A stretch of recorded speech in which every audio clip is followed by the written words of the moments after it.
Kayak beda rasanya kalau suami gak beside karena aku kan always lah kita jalan-jalan bareng semuanya, dimanapun kita bareng. Aku gak pernah keluar sendiri dari rumah juga tanpa suami. Jadi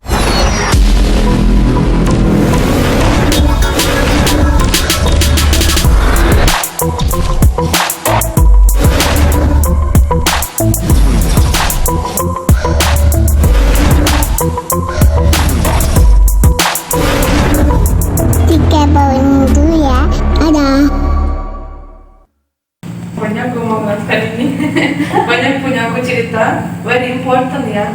Tapi salah satu cerita aku mau support woman, semua woman, siapa yang lahiran normal atau sesar. Jadi kemarin aku mau baca salah satu komen yang kemarin aku post video.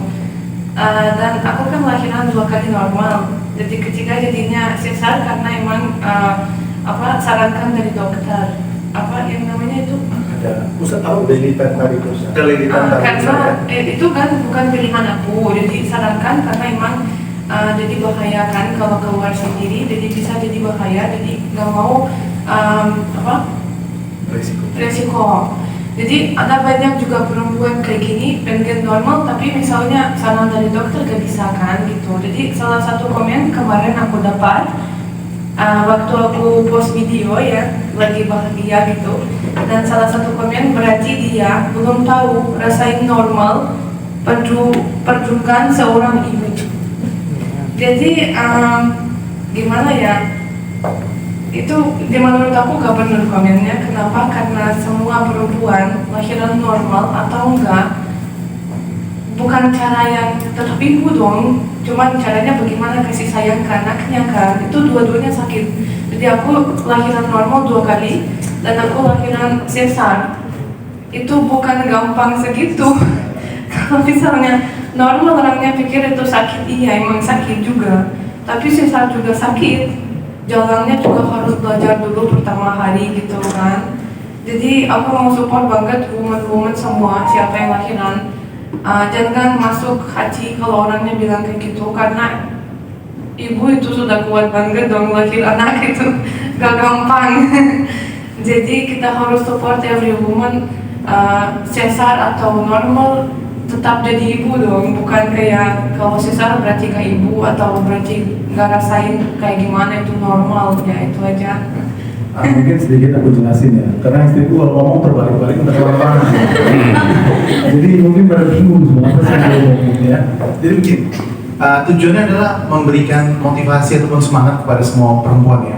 Kalau kita melahirkan normal ataupun melahirkan sesar itu by condition, karena dokter itu mengambil keputusan sesuatu itu untuk keselamatan anak-anaknya atau calon bayi yang akan dilahirkan ya. Jadi bukan berarti seperti yang tadi disampaikan istriku, bukan berarti kalau orang melahirkan sesar terus bukan banyak, ada beberapa perempuan berpikir oh dia bukan ibu yang sebenarnya. Enggak kok. Mau itu melahirkan sesar, mau itu melahirkan normal, itu proses menjadi seorang ibu berdasarkan kondisi yang dilihat dan diambil keputusan oleh dokter yang memang berkepentingan di bidang itu gitu. Dokter mengambil keputusan itu kan berdasarkan kondisi, nggak salah-salah gitu. Dan istriku tuh 2 kali melahirkan normal. Karena memang menurut dokter Edi itu memang kondisinya memungkinkan dok ya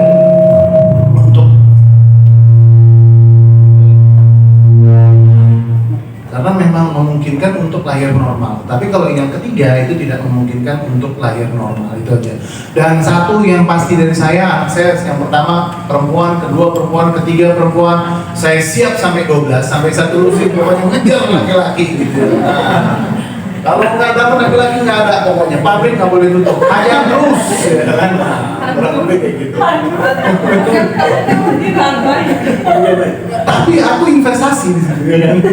Mungkin dari teman-teman media ada yang mau bertanya biar mempersingkat waktu ya kakak, gimana kakak? Oke, congratulations itu. Makasih kakak dulu. Aku pengen tahu tadi prosesnya kan sempat ada tali pusat ya. Terus masuk ruang operasi itu jam berapa dan lahirnya jam berapa, berat badannya seperti apa, tingginya seperti apa gitu. Kalau awas kok berangkat cemas ya. Worry. Oh kalau lahiran normal sama sesar? What is your feeling? Ya, aku mau jelasin bedanya gitu. No, not berbeda.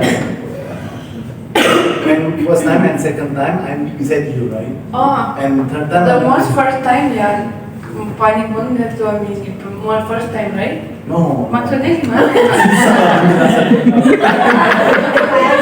Ini cikal bakal mau berantem. Mau berantem. Enggak, maksudnya pertama aku kelahiran aku di samping, kedua aku di samping, ketiga aku tidak di samping. Kok rasanya apa? Iya. Pura-pura aja gitu. Aku selalu tanya, kapan udah bisa jumpa suami, kapan gitu. Jadi tanya terus. Jadi ya kayak beda rasanya kalau suami gak beside karena aku kan always lah kita jalan-jalan bareng semuanya, dimanapun kita bareng. Aku gak pernah keluar sendiri dari rumah juga tanpa suami. Jadi udah adaptasi banget kita di mana-mana bareng gitu. Tapi waktu itu aku ya kayak gimana sih ini suami di sana aku di sini gitu. Jadi rasa sedikit sedih jadinya. Tapi tetap waktu udah lihat bayi udah langsung jadi aduh bagus ya semuanya. Jadi Dia kita nervous kah atau scary gitu tanpa ada Robby? nervous atau worry atau takut? Aku sih enggak, kenapa? Karena aku udah pernah banget jadi pengen cepat. Oh, udah gak kepikiran maksudnya. udah gak pikiran Jangan lagi. gitu dong. Pikiran aku gimana? Maksudnya aku bukan nervous tentang operasi ya, tapi kayak pengen aja suami bisa me, pengen sih. Tapi kalau nervous tentang operasi aku gak ada karena udah berat banget, udah pengen cepat, udah pengen lihat bayi cepat gitu.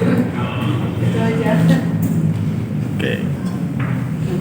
Ada yang dari yang lain? Ya. Mungkin minta tanggapannya Kak Jil nih sebagai tante gitu kan, punya ponakan ketiga gitu. Yang pertama udah ribetnya kayak gimana? Mungkin sekarang ada yang bayi itu baby.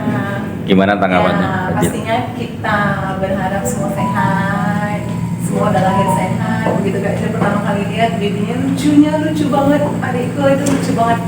Dagunya itu bisa V begitu, matanya biru tua. Kak Jil, karena Kak Jil nggak punya anak perempuan, Kak Jil punya keponakan, yang pertama perempuan, yang kedua perempuan, ketiga perempuan.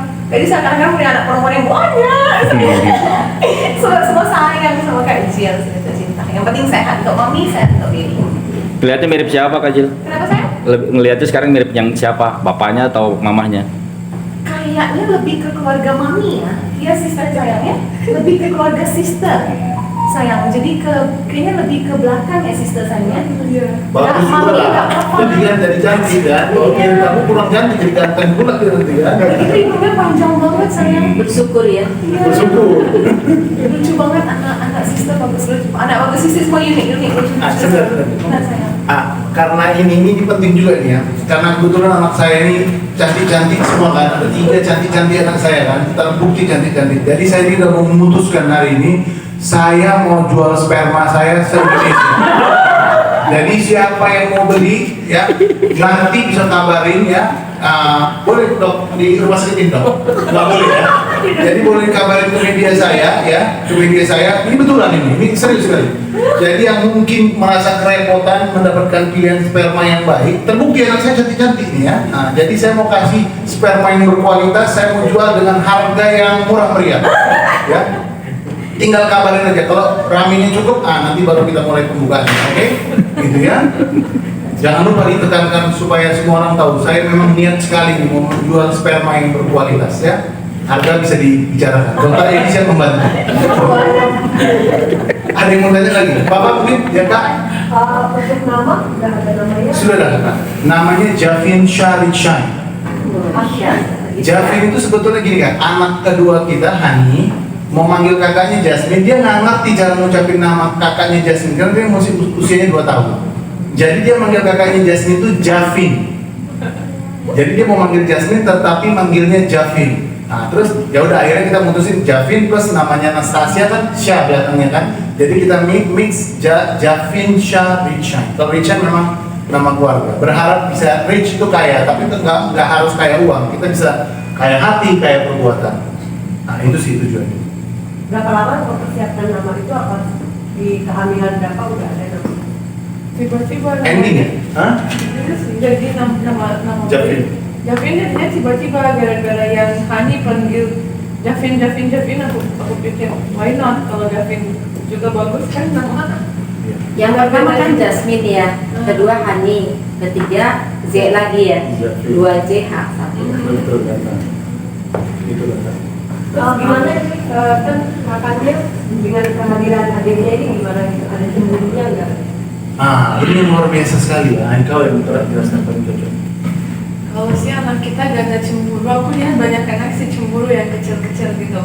Jadi dari anakku pertama, Jasmine, waktu yang Hani lahir anakku kedua, aku jadi pikir yang bayi kan belum paham, tapi yang anak yang besar dia lebih paham. Jadi kalau misalnya aku terlalu banyak kasih waktu ke bayi dan anakku yang besar kasih agak jauh gitu, dia bisa rasa sakit hati. Jadi waktu anakku yang kedua lahir, aku coba kasih lebih banyak waktu ke anakku yang besar karena dia lebih paham. Dan gara-gara itu dia gak punya cemburu, jadi dia gak rasa kayak kadang-kadang anaknya yang besar bisa rasa kayak mami udah gak butuh aku lagi gitu kan, karena banyak waktu kasih ke bayi. Jadi aku kebalik jadinya bikin, karena bayi tetap kasih waktu, tapi kan dia belum paham sama sekali apapun. Jadi aku besar banget suaranya. Seperti badan yang besar. Jadi gara-gara itu dia gak ada cemburu, jadi sayang. Karena aku ajak juga misalnya mau bantu gimana, aku gak bikin jauh dari bayinya. Kamu mau bantu, ayo bantu, gak apa-apa. Jadi dia gak punya cemburu sama sekali. Dan anak ketiga dia dua-duanya setiap hari tanya kapan udah keluar, untuk nunggu dia siapin baju, siapin ini, siapin drawing juga, apa gambar, siapin mau kasih hadiah gitu. Jadi cemburu gak ada, emang gak ada sama sekali, ada sayang gitu. Sebenarnya kalau masalah cemburu anak pertama, kedua, ketiga itu kakak ya, kalau dari menurut saya ya, bagaimana kita mengedukasi anak ya. Saya mungkin bukan orang tua yang luar biasa, tapi saya selalu belajar untuk bagaimana caranya bisa mengedukasi anak lebih baik. Jadi bagaimana kita adil itu belum tentu ngasih uang 5.000 ketiga anak itu adil, belum tentu. Adil itu bukan seperti itu menurut saya. Karena setiap orang kebutuhannya beda-beda. Jadi adil untuk anak pertama berdasarkan kebutuhannya dia, adil untuk anak kedua berdasarkan kebutuhannya dia, begitu juga dengan adil dengan anak ketiga. Karena setiap anak dengan beda usia, beda kebutuhan. Menurut saya seperti itu. Jadi pendekatan kita ke mereka itu bagaimana caranya kita bisa memberikan portion yang sama kepada ketiga anak kita. Jadinya mereka, oke, welcome, buktinya mereka senang sekali kakak. Itu sih kakak. Usianya berapa? Yang pertama 5 tahun, yang kedua 2 tahun, yang ketiga 2 hari. Kemarin lahir. Nah ini hari kedua. Proses menyusuinya seperti apa sih kak pertama kali? Langsung kak. Langsung. Semuanya kan menyusui dari pertama. Kan kita selalu memberikan ASI eksklusif kan, ya kan? Supaya irit beli susu. Jadi solusi paling baik. Itu juga yang penting, misalnya perempuan kan kadang-kadang habis hamil stres, jadi gimana turun berat badan gitu. Jadi menyusui itu sangat bantu. Aku bisa turun badan kayak sekitar 3 bulan aja karena menyusui terus. Jadi pertama kita kasih 1 kali kasih susu ke anak itu kayak keluar banyak kalori kayak udah bikin gitu. Makanya di Rusia, orang Rusia suka banget kayak makanya sedih kalau nggak bisa kasih susu ke anak, karena itu juga bagus untuk anak-anak, bagus juga untuk ibunya, jadi sama-sama bagus gitu. Akan ada kalau ada ibu di atau langsung ada atau gimana sih kak? Oh, handle kita berdua kan. Pokoknya kita ini bapak mama luar biasa kan. Habis-habisan untuk anak, ya kan? Kita nggak pakai babysitter kan. Istri saya lebih dari babysitter kan. Mantap ini kan. Bro Papa, ada yang mau tanya? Lagi? Untuk anak apakah wajib nanti bisa bahasa Medan atau bahasa ibunya? Kalau anak yang udah mulai besar. Sebetulnya yang wajib itu bahasa Medan. Kalau bahasa Rusia perang terus nanti mereka. Jadi cari lawan terus nanti mereka kan. Itu Pak. Jadi sebenarnya kalau untuk bahasa, kalau dia bisa bahasa Rusia bagus. Kenapa? Jadi ngobrol sama kakek neneknya di sana jadi bisa. Tetapi aku melihat dari sisi lain, kalau dia bisa ngobrol sama kakek neneknya, aku terus kena maki-maki dari kakek neneknya. Jadi marah terus loh dia mertua aku sama aku. Jadi repot juga dunia kayak gitu kan. Karena aku banyak salah sama mertua aku. Aku mau jual sperma banyak perempuan yang mau beli loh. Betul Maksudnya dia bisa Itu bantu. kan jual beda, ya kan? Jual beda. Ya. Capek juga tahu itu. Berat jadinya ya. Mungkin itu actually ya. Aku kan setiap hamil kalau udah berat aku bilang udah lah siap, udah 3, udah 2, udah cukup. Begitu aku sudah kurus aku pikir gimana kalau satu lagi tambah. Jadi waktu lagi rasa berat, rasa capek, gak mau. Tapi nanti kalau udah lihat lucu-lucu semuanya anak-anak kayak gini sayang juga. Begitu dia peluk ya jadi rasanya aduh mau pengen satu lagi gitu. Ya kan? Pasti, kalau aku sih pasti. Jadi nggak masalah ya. Gak masalah sih. Tapi semoga sih harapannya kalau bisa nama yang akan datang kalau bisa sih laki-laki. Tapi perempuan juga sama karena yang kulihat selamanya anak perempuan luar biasa kali sayang. Itu yang paling penting. Iya, perempuan memang dekat sama papa. Iya. Kalau laki-laki kayak fit pula bandel pula kan. Fit, mana kau fit? Hah?